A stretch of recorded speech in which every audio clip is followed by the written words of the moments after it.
Well, it's the weekend, and as the weekend comes, so do the movies, and with them, like a gust of wind from the west, Michael Snyder. Hello, Michael. Wait, are you saying I'm some kind of blowhard? You got it. You said it, I didn't. Oh, fine.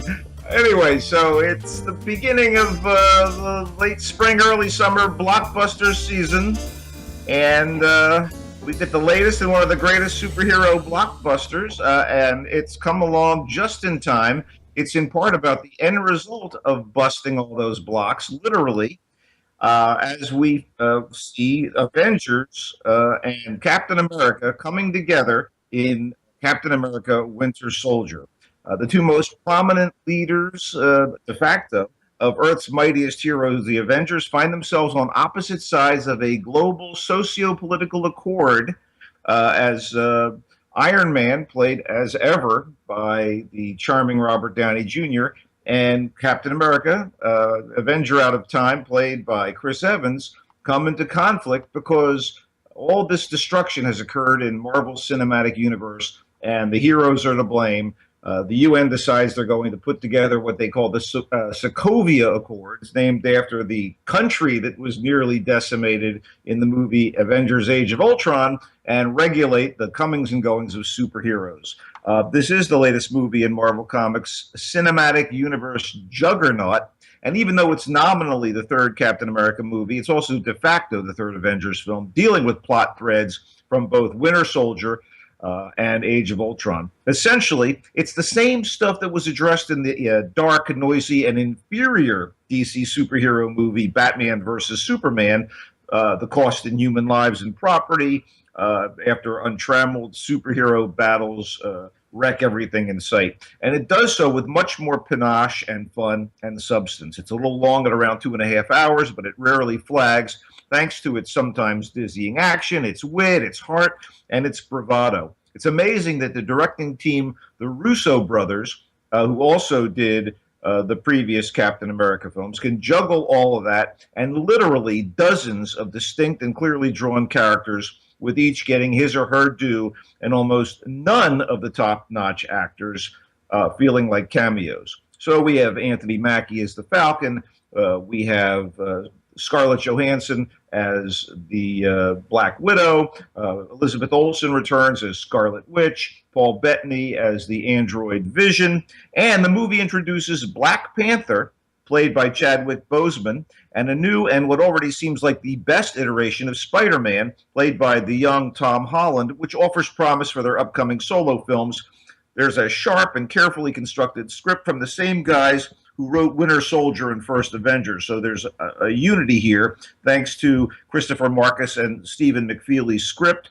And those are actually my favorite Marvel films to date. And you get the Avengers old and new, who easily inhabit their characters, including newbie Paul Rudd as Ant-Man, who brings a lot of fun to his performance. There are big emotional stakes for more than a few of these characters, some real-world context, because we're talking basically about WMDs, human or enhanced human WMDs, and the best superhero battle ever committed to digital media to date, the airport scene. So Captain America's Civil War is a win for both sides of the conflict and for the fans. And I think even occasional viewers will get a kick out of it. And you don't have to know that much.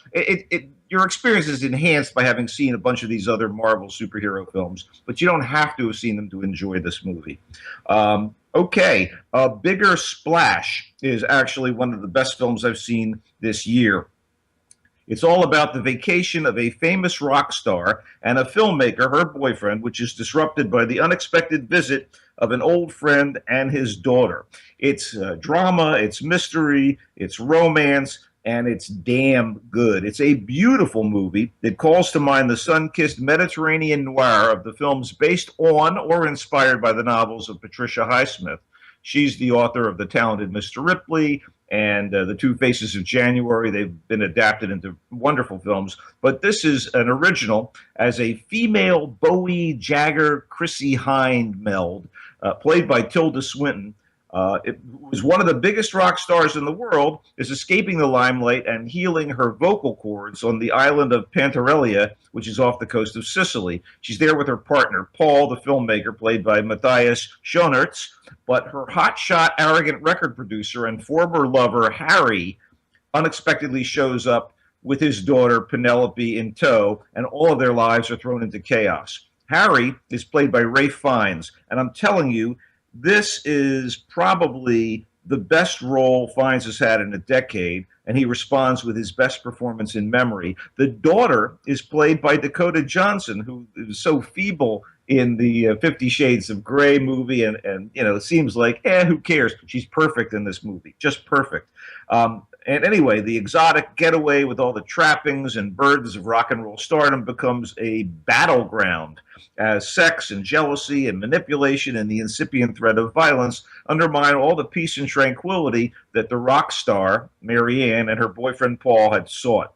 The director is a guy named Luca Guadagnino, and he previously guided Swinton through a very lush and sexy European drama, I Am Love. This is even better. I really thought A Bigger Splash was terrific. And I love film noir stuff, so let's put it clearly. This is right in my wheelhouse, and I was very gratified by the movie. Okay, Dark Horse is a documentary, a Sundance Festival winner, and it's set in a Welsh former mining village where a group of friends from a working men's club decide to breed themselves a champion racehorse. This is a true story. And these little mining villages are going to hell. Economically speaking, no one's getting any work. The mines are closing. People are being, basically undermined by a failing economy in the UK. This is a decade plus ago. And this true story, told the talking head fashion and also with archival footage, is a real winner. Constantly engaging. Writer-director Louise Osmond should be praised. The accents get a bit thick, but I have to tell you, I loved Dark Horse, and I highly recommend it for anyone who seems intrigued by something of this nature. Being Charlie is a new film directed by Rob Reiner, who, boy, he is so hit and miss. And in this case, it's kind of in the middle. I felt very, very ambivalent about the film. A young, privileged son of a former entertainer turned political candidate has just turned 18. He's got drug and alcohol problems, and he runs away from rehab and finds that an intervention awaits him. So now he's got to somehow figure out a way to get past his substance abuse issues and not undermine his father's big campaign, and also cope with his budding romance with a fellow recovering addict named Eva, and it could help or maybe bring them down. The performers are pretty good. I would say that Nick Robinson as Charlie has incredibly, he could have been in The Breakfast Club 25, 30 years ago. Carrie Elwes is in this one, Common, and the girl who plays Eva, Morgan Saylor, is pretty wonderful. But we've been here before. It seems a little on the cliched side. I kind of hope for something a little more than the usual boxes being ticked off in one of these movies. The script is nothing terribly original. It tries to be contemporary with a lot of modern references and such. But the thing I will say is it's one of Reiner's better films in the past, couple of decades. It's not saying much, and it's clear that everybody gave a damn about the film. I just wish it had been better and more meaningful. I know people have struggled with addiction issues, and this kind of gives people, other people who don't, insight into some of the battles they face. And I guess for that alone, Being Charlie is probably worth seeing, but it wasn't as good as it might have been.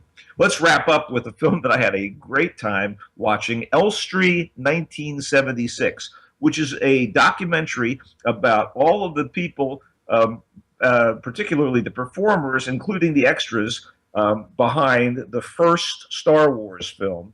And also beyond that, I guess.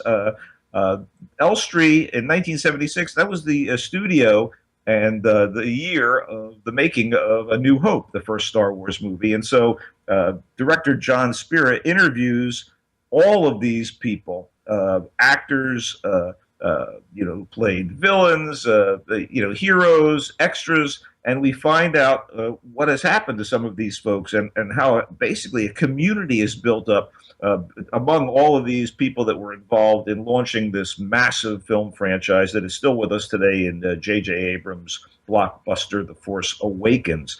And it's also, about the fans in some ways. And I guess once you've, I don't know, been involved in one of these movies, it sticks with you forever. Anyway, I got a kick out of it.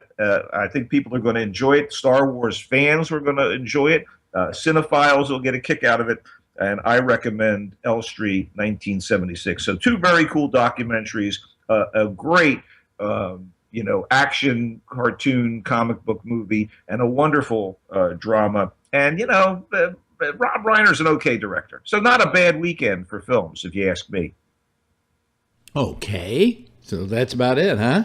Yeah, what are you watching in TV land, man? I'm not watching much of anything, to tell you the truth. Girlfriend decided she was going to watch all of Downton Abbey again, so I've been stuck. I've been stuck with that, Which have you been sipping tea and eating scones while watching? Yeah, well, it's an old British version of the Kardashians. I've decided, so. That's DC. That's why I like that comedy of Another Period. Another Period is like Downton Abbey meets the Kardashians with those two young comic actresses, Ricky Lindholm and who's her pal. Yeah. Anyway, I love that because it says that exact thing. Yeah. But anyway, outside of that, nothing much. Enjoying some of the things I've been enjoying, and not enjoying other things that I want to enjoy, but they're just not that good. Well, Game of Thrones took a leap forward for me in its second episode of the season. Like, it's so much better than the debut of the current run, and I'm hopeful that it's going to get better. I'm enjoying the wrap up on Legends of Tomorrow on the CW. I just find that, is this week the wrap up? Was it that the end for the season? I'm hoping the next 2 weeks will end it, because it is, again, we've argued about it. It's a guilty pleasure to me. It's pretty dumb, but I enjoy it. If I were the CW, I wouldn't renew it. Interesting to see that there's a bit of a battle for those of us who love superhero stuff. The Supergirl show is Soupy McBeal, kind of Supergirl as Ally McBeal with the Ally character's actress playing her boss. Oddly enough, that show was successful in terms of it being the biggest hour-long drama out of the CBS's schedule, but the ratings are not so good, and the budget is so high they're thinking of dumping it, and the CW is thinking of taking it on, since they seem to do well with shows like that. I haven't heard that they're thinking of dumping it. What I've heard is that the reason why CBS is taking so long to renew it is they don't own the show, where they own most of their other shows. It is a Warner Brothers production, and let's not forget that the CW is a partnership between essentially CBS and Warner. Yeah, they find a home. The logical place for it to go would be over to, but it wouldn't be the same show, and the reason it wouldn't be the same show is the ones they do on the CW they do on the cheap. The ones they do on CBS they spend a lot of money on. For instance, Supergirl is shot in L.A., not up in Canada. All the other shows on the CW are shot in Canada, where you'll see a whole bunch of people populating a set on Supergirl. You see a handful on the CW shows. So if you there is a lot of cutbacks, and so the show would have to have, just by the very nature of budget, a less expensive look. Although they would save money on monsters, because you got all those Wendigos and Sasquatches up in Canada. Yeah, but who knows what CBS is going to do with it. They may surprise everybody and renew it. It's not a bad show. It's really not a bad show. But I think all those shows are getting a little long in the tooth. I think Arrow is just, come on already, maybe put a bullet through the head of that show. Oh, yeah. Let's hang on 1 second though. Peaky Blinders is coming back, and I hear good things about the new season. I hear that's coming back in the what does that UK. have to do with what we're talking about, though? Well, we'll be able to see it. I'm saying there are some shows like Penny Dreadful, Peaky Blinders, things like that. Well, the trouble with Peaky Blinders, when it gets here to the United States, it's not going to be the full hour that it is in England. It's going to be like 47 minutes with commercials added or something, so they cut stuff out. So that's the same conundrum faced by people who wanted to watch, The Night Manager, because you got commercial interruptions. I'm just telling people, just download the torrents, go ahead, rip off whoever. But to watch The Night Manager with commercials is just to not be watching The Night Manager. It's true. It's true. Anyway, they're asking for it. If they don't start changing their ways, they're asking for it, Yeah, anyway. it undermines the actual drama. Yeah, anyway, tell them where they can find you, Michael. I am on Twitter at Culture Blaster, one word, and on Facebook, Michael Snyder's Culture Blast page is out there. You can like it and check out our little tete-a-tetes and other things there. What if we don't want to like it? You can dislike it. Is there a dislike click? There's some people. No. Anyway, have a nice week, Michael. Thank you. You're welcome. Bye-bye. And there is more GABNet, as usual, coming right up.